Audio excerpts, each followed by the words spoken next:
સૈયદપુરામાં થયેલ પથ્થરમારાની ઘટનાને લઈ સુરત પોલીસે કમિશનરને પત્રકાર પરિષદ સંબોધી હતી અને વિગતવાર માહિતી આપી હતી. હાલ 28 આરોપીઓની સામે રાયોટિંગનો ગુનો નોંધી ધરપકડ કરવામાં આવી છે એવું પોલીસ કમિશનર દ્વારા જણાવવામાં આવ્યું હતું. સુરતમાં સૈયદપુરામાં ગણેશ પંડાલ પર પથ્થરમારાની ઘટનાને લઈ સુરત પોલીસ કમિશનરે પત્રકાર પરિષદ યોજી વિગતવાર માહિતી આપી હતી. પોલીસ કમિશનર અનુપમસિંહ ગેહલોતે જણાવ્યું હતું કે 28 આરોપીઓ વિરુદ્ધ રાયોટિંગનો ગુનો નોંધવામાં આવ્યો છે અને કમાન્ડ એન્ડ કંટ્રોલ રૂમથી અન્ય આરોપીઓની ઓળખાણ કરવામાં આવી રહી છે. હાલ આ મામલે 3 ગુના દાખલ કરવામાં આવ્યા છે. રાયોટિંગ અને ધાર્મિક લાગણી દુભાવવા બદલ ગુનો દાખલ કરવામાં આવ્યો છે. આ સાથે સરકાર તરફથી પણ ગુનો દાખલ કરવામાં આવ્યો છે. પોલીસ પર હુમલાની કલમોનો પણ ઉમેરો કરવામાં આવ્યો છે. તો લાલગેટ વિસ્તારમાં 2 વાહનો સળગાવાયા હતા તે ટોળા વિરુદ્ધ પણ ગુનો દાખલ કરાયો છે. હાલ પોલીસ દ્વારા એક ટીમ સીસીટીવી કેમેરાની મદદથી અન્ય આરોપીઓને શોધી કાઢવા તજવીજ હાથ ધરાઈ છે. સમગ્ર વિસ્તારમાં હાલ સંપૂર્ણ શાંતિ છે અને તમામ આરોપીઓ વિરુદ્ધ કડકથી કડક કાર્યવાહી કરવામાં આવશે. લોકોને અફવા પર ધ્યાન ન આપવા પણ પોલીસ કમિશનર અપીલ કરી છે. જે સગીરો છે તે ઘટનાથી પોણા 1 કિલોમીટર દૂર રહે છે અને મુસ્લિમ ગીચ વસ્તી વચ્ચે લોકો રહે છે. આ ઘટના પાછળ કોઈ કાવતરું છે કે કેમ તેની તપાસ કરવામાં આવી રહી છે. સગીરોના માતા પિતાને પણ બોલાવવામાં આવ્યા છે જેની પૂછપરછ કરવામાં આવી રહી છે. ચાલુ રિક્ષામાં ગણેશ પંડાલ પર પથ્થરમારો કરવામાં આવ્યો હતો. જે ઘટના પાછળ મુખ્ય કાવતરાકાર કોણ છે તેની તપાસ કરવામાં આવી રહી છે. ગત વર્ષે પણ પથ્થરમારાની ઘટના બની હતી અને સગીરો પોતે સમજી શકતા નથી કે તેઓ ધાર્મિક લાગણી દુભાવી રહ્યા છે. જેની પાછળ કોણ છે તેની તપાસ કરાશે. ઘટનામાં 6 સગીર વયના બાળકો છે જે 12 થી 13 વર્ષની ઉંમરના છે. જે તમામ બાળકો અભ્યાસ કરે છે. અહીંના લોકો ભાઈચારા અને કોમી એકતા સાથે રહે છે.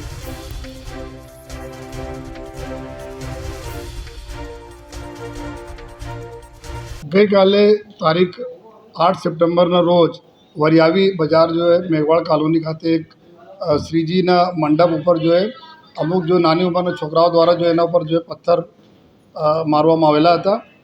તાત્કાલિક જો બંદોબસ્ત ઉપર જો પોલીસ હાજર હતી. આ બધા લોકોને જો ડિટેન કરીને જો ત્યાં આપણા ચોકી ઉપર લઈ ગયા. પછી ચોકી ઉપર જો ફરિયાદ લેવાની તજવીજ ચાલુ કરવામાં આવી હતી. જે તે વખતે જો અમુક આપણા લોકો ભેગા થઈ ગયા જો અને એના પછી જો આ લોકો રજૂઆતો કરવાના ચાલુ કર્યા આરોપીઓના વિરુદ્ધમાં જો કે કાયદાકીય કડક પગલાં લેવામાં આવે. દરમિયાન આ કાર્યવાહી ચાલતી હતી ત્યારે જો આપણા આ પૂરા સમગ્ર વિસ્તાર જો અમારા કોમ્યુનલ સંવેદનશીલ વિસ્તારો છે ત્યાં જો આપણા મુસ્લિમ સમાજના જો લોકો ત્યાં ભેગા થઈને જો પછી તો આર્ગ્યુમેન્ટ થયા અને પથ્થર મારવા જો ચાલુ કરે અને પછી પોલીસે આ ટોળાને વિખેરવા માટે જો કાર્યવાહી કરી જો આમાં જો અમુક ટીયર ગેસના સેલ છોડવામાં આવેલા અને લાઠીચાર્જ કરીને ટોળાને વિખેરવામાં આવેલા. અને પછી જો આ સમગ્ર વિસ્તારમાં જો વધુ પોલીસ બધા અધિકારીઓ પહોંચીને જો crime branch team, SOG team, સ્થાનિક પોલીસની ટીમ સાથે જો કોમ્બિંગ કરેલ અને કોમ્બિંગમાં કુલ 28 જેટલા લોકોને જો ડિટેન કરવામાં આવેલા અત્યાર સુધી.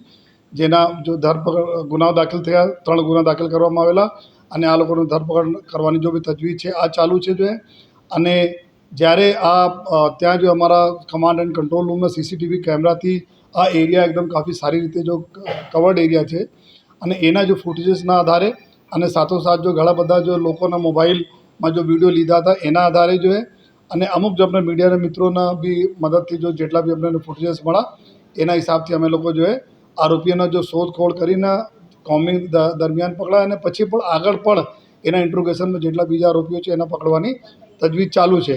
અને જો 3 ગુનાઓ દાખલ કરવામાં આવેલા છે. પહેલા ગુના જો દાખલ થયા છે આ જો છે જો જુનાઇલ એક્ટ પ્રમાણે જો નાના બાળકો છે એના વિરુદ્ધમાં જો પથ્થર માર્યા હતા. એના વિરુદ્ધમાં રાઇટિંગ વિથ કમ્યુનલ મતલબ કોઈ બીજાના જો ધાર્મિક ભાવનાના ઉશ્કેરણીના જો સેક્શનો છે એના હિસાબથી જો બીએનએસના 189(1), 189(2), 192, 98 જો નયા કાયદા પ્રમાણે દાખલ કરવામાં આવે. જો જૂના કાયદા પ્રમાણે આમાં નટ સેલમાં ડેફિનેશન કહીએ તો રાઇટિંગ અને ધાર્મિક લાગણી દુભાય એવા કૃત્ય કરવાના છે. પછી બીજા જો ગુનાઓ સરકાર તરફે દાખલ કરવામાં આવે છે જેમાં ચોકીના પીએસઆઈ જો શ્રી રાઠોડ તરફથી કે ટોળાના વિરુદ્ધમાં જો ટોળા પથ્થર મારા અને પથ્થરમાં લોકોને બી ઇન્જરી થઈ છે અને પોલીસને બી ઇન્જરી થઈ છે. એના હિસાબથી જો બીએનએસના સેક્શન જો નવા કાયદા પ્રમાણે બીએનએસ 109, 115(1), 189(1), વગેરે દાખલ કરવામાં આવેલ છે, જેમાં 307 ના કલમો છે. જૂનાગઢ પ્રમાણેમાં વાત કરીએ તો આપણા જો મૃત્યુ નિપજાય આ પ્રકારના કૃત્યોના કલમો છે. સાથોસાથ પોલીસના ઉપર જે એસોલ્ટના બી કલમો છે એમાં, અને જો લોકોનો જો ગ્રીવિયસ ઇન્જરીઝ થઈ છે એના કલમો લગાડવામાં આવેલી છે અને જેમાં કુલ અત્યાર સુધી 28 જેટલા આરોપીઓના આપણે ડિટેન કરીને એના જો કાયદાકીય રીતે ધરપકડ કરવાની કાર્યવાહી ચાલુ છે. ત્રીજા જો ગુના દાખલ કરવામાં આવેલા હતા, આ ગુના જો કતારગામ ગેટ જેના બોલે છે, જો લાલ ગેટ પોલીસ સ્ટેશનમાં આવે છે, ત્યાં જો બ્રિજના નીચે જો અમુક ગાડીઓ ઊભી હતી, જૂની ગાડીઓ, એના સળગાવવાના પ્રયત્ન કરવામાં, 2 ગાડીના કાંચ તોડવામાં અને 2 ગાડી લગભગ સળગાવવામાં આવી. તો એના વિરુદ્ધમાં જો ટોળા હતા, ટોળા વિરુદ્ધમાં બી ફરિયાદ જો પોલીસ તરફે દાખલ કરવામાં આવી છે. આ જો બીએનએસના જો કલમ 189(1), 189(2) એટલે મતલબ કે એના આર્સનિંગ કરવાના અને નુકસાન કરવાના કલમો હેઠળ જો આ ગુનાઓ દાખલ થયા છે. તમામ અલગ અલગ જો ટીમો અમે લોકો બનાવી છે, જેમાં ક્રાઇમ બ્રાન્ચ, એસઓજી અને સ્થાનિક પોલીસના અલગ અલગ જો કરીબ 6 જેટલા ટીમો અમે બનાવી છે, જો તપાસ કરવાના, આરોપીઓ જેટલા બી વોન્ટેડ આરોપીઓ અમારા છે એના શોધવાના, આરોપી પકડવાના. એક ટીમ છે અમારી પૂરી ટેકનિકલની ટીમ, જો જેટલા બી ફૂટેજીસ છે એના અભ્યાસ કરીને જો એકદમ સાચા આરોપીઓ છે જે આમાં આ પ્રકારના માહોલ ખરાબ કરેલા છે એના જો અમે એના પકડવા માટે જો તજવીજ કરવા માટે આ ટેકનિકલ ટીમ કરશે, અને પછી ક્રાઇમ બ્રાન્ચો અને એસઓજીની ટીમ આ લોકો જેટલા બી ગુનેગારો છે એના પકડવાની કામગીરી કરશે. અને અત્યારે સવારથી પૂરા બંદોબસ્ત બી છે.